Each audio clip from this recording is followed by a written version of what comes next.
And so what I want to say to Justin Bieber and to everybody that's following the situation is that Justin Bieber is a victim. I was horrified when I saw this, not because of the idea that Justin Bieber would be engaged in these sorts of things at these parties, but because I understood that this was a kid who was intentionally targeted by... Fresh news is ripping through the headlines, and this time it hits with the force of a wrecking ball. Sean Diddy Combs, already buried under a mountain of accusations, is officially locked down in a Brooklyn detention center after a federal judge flatly denied his $50 million bail proposal. The same mogul who once flashed wealth like armor now sits in a crumbling cell once occupied by R. Kelly and Sam Bankman-Fried. And as he waits for a trial that could stretch into years, Candace Owens has ripped open another wound in his carefully curated empire. She points the spotlight directly at his long, unsettling ties to Justin Bieber, saying out loud what many insiders whispered for over a decade: this wasn't mentorship, it was manipulation. So this is getting very interesting. And what has come on the heels of this is people unearthing videos of Justin Bieber at Diddy parties. Now, Justin Bieber was obviously extremely young when he entered the industry, extremely innocent when he entered the industry, an industry that he did not quite understand as a boy who just knew how to sing and play the guitar and just did both of those things on YouTube. The timing is almost cinematic, as prosecutors describe Diddy as a man who turned his entire business into a criminal pipeline. Owens introduces the resurfaced footage that makes stomachs twist. We see a teenage Bieber, just 15, barely out of childhood, standing beside a grinning Diddy who promises him the keys to a silver Lamborghini. Cameras catch the exchange, but what they don't show is more chilling: the so-called 48 hours Bieber spent with the mogul behind closed doors. Why was a billionaire in his late 30s so intent on controlling the schedule of a boy who hadn't even reached driving age? Why did Bieber gush in that old YouTube vlog about his mysterious weekend, only to fall completely silent about it now? Owens is telling us what the images have suggested for years. This wasn't about music, it was about power. And what I sensed from those public emotional breakdowns, and only public obviously because the press was following him, was that he was coming to terms with the fact that he had been engaged in darkness unwillingly. And Justin Bieber probably has a lot of shame about that. He probably feels shame, first and foremost, as a man, And that silence has become the loudest clue of all. Insiders close to Bieber insist he won't touch the topic, not in interviews, not even in friendly chatter. One source told a magazine, Justin doesn't really want to talk publicly about his relationship with Diddy, but he may have to. That hesitation has sparked speculation of something darker. Was the young star forced into signing an NDA that chained his voice? In an industry where secrecy is currency, the idea doesn't feel far-fetched. If Diddy really did build an empire on intimidation and leverage, as prosecutors claim, then keeping Bieber muzzled would have been a critical piece of his armor. We can almost feel the weight of documents locked in filing cabinets, agreements written to bury a past too dangerous to name. Rumors now swirl with new urgency. They call it the Lamborghini trap. The car wasn't a gift, it was bait, a flashy symbol of indulgence dangled in front of a teenager who idolized the glamorous world of rap and R&B. For Bieber, stepping into that Lamborghini was stepping into Diddy's orbit, and from there, the rules were rewritten. The speculation grows darker with each retelling. The car wasn't a perk, it was a leash, binding Bieber to obligations that couldn't be explained to parents or fans. And when that leash tightened, perhaps a silent NDA sealed it shut, ensuring the young singer's experiences would never make headlines until someone else, like Owens, dared to connect the dots. The government essentially said that Sean Combs led a criminal enterprise for his desires, that he tried to cover up crimes, that he was the leader of this criminal enterprise, and that he committed at least two, that they believe, of these elements that are part of the racketeering conspiracy. It's the combination of hard facts and forbidden whispers that makes this moment so explosive. On one side, we have a federal indictment spelling out years of coercion, intimidation, and elaborate freak-off gatherings that sound more like organized crimes than private parties. On the other, we have old footage of Bieber smiling awkwardly beside the man now described in court as a predator. The contrast is jarring. Owens isn't fabricating a story. She's stitching together the footage, the silence, and the mounting charges into a picture the industry hoped would never be painted.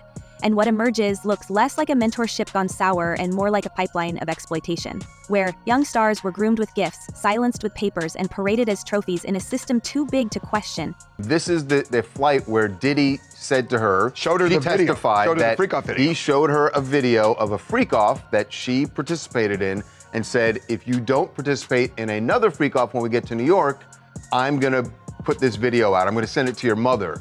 And that's coercion. She testified to that. If the jury believed her, yeah. That's coercion. The question becomes unavoidable. If Bieber was caught in this web, how many others were too? The mentorship of Usher at 14, the wild camps that stars now recoil from, the rumors of hidden cameras scattered through Diddy's mansions. These threads pull tighter each day. Federal prosecutors already accuse Diddy of using blackmail, videos, and violent intimidation to protect his empire. If such footage exists, could Bieber be among the names caught in those reels? We can't know, but Owens' insistence forces us to stare at the possibility. Each resurfaced clip feels like a breadcrumb, each refusal to speak like an alarm bell. Right now is going through a number of different reasons. Again, very quick reporting indicates that the judge is citing to the defense attorney's own statements during the case that Sean Combs is a violent person, has had violent personal relationships. But of course, the defense said that doesn't mean he's guilty of racketeering. It looks like the judge is now using those statements to say he should be. And so here we are, Diddy behind bars, his bail denied because judges believe no amount of money or monitoring can protect the community from his reach. Bieber, 30 years old now, publicly distant but still shadowed by the images of his teenage self wrapped into Diddy's world. And Owens, standing at the center of the storm, saying plainly what once seemed unthinkable. That this was predatory control woven not just into one relationship, but into the fabric of the music industry itself. The door she's cracked open doesn't reveal just Diddy's misdeeds. It hints at an entire machine, powered by fame, money, and silence, feeding on youth while the cameras rolled and executives looked away. Behind the glamour of sold-out tours and platinum records, the industry is shaking. Sources close to the major labels describe boardrooms where executives whisper in corners, glancing nervously at their phones as new headlines hit. The arrest of Sean Combs already pulled the curtain back, but the mention of Justin Bieber has turned panic into full-blown crisis management. According to insiders, at least 5 top executives have been quietly advised to start preparing exit strategies. Why? Because if Bieber decides to talk, his testimony could trigger a domino effect, unleashing lawsuits that reach beyond one man and into the financial heart of the music business. We picture a countdown clock ticking, each second echoing through glass towers and luxury offices, waiting for the moment when silence cracks. They once worked together a long time ago. They're not friends now. They don't like each other. And yeah, 50 has taken every shot, especially when Diddy has been down. This fear is not baseless. Court documents already reveal how Combs used his companies as the infrastructure for a lifestyle built on intimidation and coercion. Investigators seized computers, hard drives, even more than 1,000 bottles of lubricant during the March raids of his LA and Miami homes. Prosecutors say those properties weren't just mansions, they were headquarters. If Bieber's name is tied to any of the recordings rumored to exist, whether by appearance or proximity, it could prove catastrophic for anyone who looked away while cashing checks. We can almost see the scenarios playing out. Lawyers drafting contingency statements, shareholders pressing for answers, board directors asking, what happens if Justin talks? The answer, according to one industry veteran, is simple. Careers implode overnight. Is he this gangster that behind the scenes is that him? Or is that Shout out to Wendy Williams. And then there's the human toll, the part Owens forces us to confront. Bieber has spoken openly in his own documentary about years of self-destruction.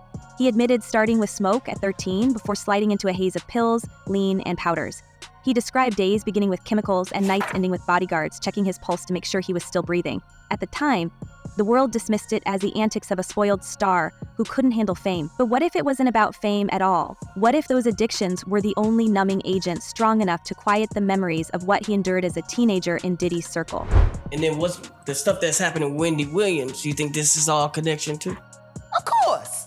Reframing those dark years is chilling. The arrests for reckless driving, the bizarre outbursts, the frazzled public appearances, they stop looking like rebellion and start resembling the cries of someone trapped inside an NDA cage. If Bieber had been legally bound from speaking, how else could the pressure leak out except through chaos?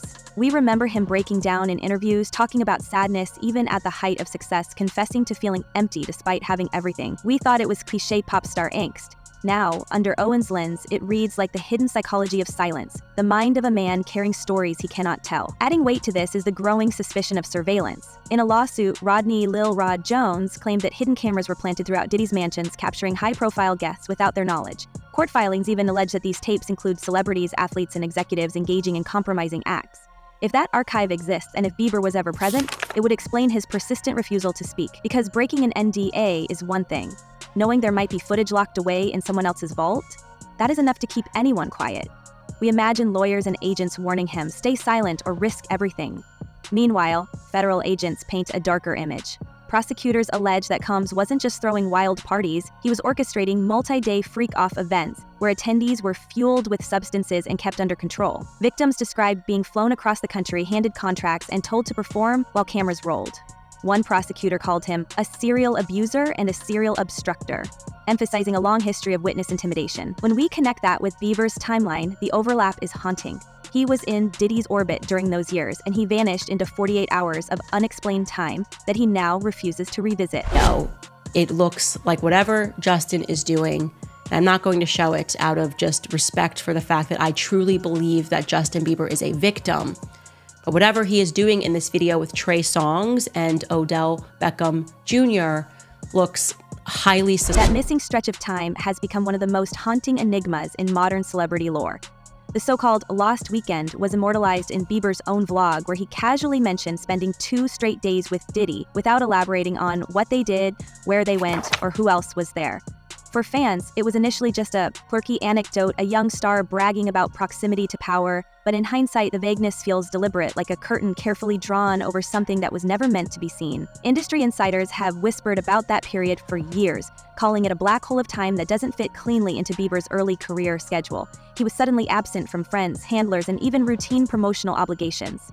For a teen star being groomed for the spotlight, such disappearances were almost unheard of. Those who knew him then point to a subtle change afterward, Bieber returning with an unease in interviews, quieter than before, as if he had left something behind in those 2 days he could never retrieve. Adding to the mystery, the footage surrounding that weekend has been selectively erased. Some clips remain online, but others were quietly scrubbed, leaving gaps in the record that only deepened suspicion. In an era when every moment was captured, logged, and monetized, the idea that 2 full days simply vanished strains belief. It's not just what was filmed, it's what wasn't. No casual selfies, no behind-the-scenes snapshots, no leaked accounts from assistants or entourage members. For a pop star under constant surveillance, that silence is deafening. When he was scooped up and suddenly he was a part of people like Diddy going after him and saying, hey man, why don't you pick up my phone calls? There's actually a video of that. Diddy and Justin Bieber looks to be like 15 years old and said, why aren't you picking up my phone calls? And he's like, oh, I know you were trying to contact me through people and I don't have your number. And the next thing we know, Justin is at Diddy's parties. This absence of proof has fueled speculation that the weekend may have been a turning point. Some believe it was nothing more than indulgent partying, the kind of excess that older stars lured younger ones into under the guise of mentorship. Others insist it was darker, that the lost weekend marked the moment Bieber became bound to Diddy's inner circle through favors, secrets, or even threats that could never be undone. Either way, the unaccounted hours have become a symbol of everything troubling about their relationship. The power imbalance, the secrecy, the manipulation that thrived in the shadows. If the truth of that lost weekend were ever revealed, it could be the skeleton key to the entire scandal. Federal agents have already seized tapes and recordings from Diddy's properties, and whispers suggest there are archives nobody has dared to open yet. If Bieber appears on even a single reel, it could change the narrative overnight, turning speculation into undeniable evidence. Until then, the missing hours hang like a ghost over his career, a reminder that sometimes the most explosive story isn't what we see, it's what we never got to see at all. In the book, Porter allegedly recounts discovering and making copies of the tapes that Diddy made of himself having with young boys that he was managing, including an alleged tape involving an 18-year-old pop. The silence becomes even heavier when we factor in the industry panic. If Bieber confirms even a fraction of what people suspect, it would not just tarnish one man's reputation, it could sink entire labels. Imagine the lawsuits from parents of other young stars, the cancellations of catalogs, the fallout in billions of dollars. That's why insiders describe the mood in LA and New York as survivalist. Executives cleaning their houses, erasing hard drives, reshuffling position. The Golden Boy's testimony could light the fuse that burns them all down. Owens' commentary makes us rewatch those old videos with new eyes. The casual arm around Bieber's shoulders, the lavish promises, the way Diddy joked about not disclosing where they were or what they were doing. It all feels sinister now. At the time, fans laughed it off as harmless. But now, it plays like evidence. And the fact that Bieber won't comment only intensifies the suspicion. Silence, after all, can be more revealing than words. There is a partial verdict in the Diddy case after 2 days. The jury has reached unanimous decisions on 4 of the 5 counts. The problem is that 5th count means that we don't get to find out what the verdicts are on the other four because they are hung up on. The wider picture is horrifying. We're not just looking at one mogul's downfall, we're staring at the outline of an industry-wide system that protected him for decades. Hidden contracts, hush agreements, neighbors claiming they saw buses of minors arriving at late hours, celebrities whispered about in lawsuits but shielded by redactions. It all feeds into the same machine. And through it all stands Bieber, the most visible victim who hasn't spoken. The one whose story could validate everything or leave it in limbo, which brings us to the question that won't go away. What really happened in those missing weekends? What did a 15-year-old see inside Diddy's empire that keeps him so quiet today? Owens has peeled back the first layer, but the core is still locked. And if Bieber ever decides to break that silence, we may be looking at the single most explosive confession in celebrity history. So we leave you with this. Are we watching the slow collapse of an empire? Or are we still standing at the edge of secrets too dangerous to tell? Drop your thoughts below, because one thing is certain, the story isn't over. Until next time, stay sharp, stay questioning, and we'll see you on the other side of the truth.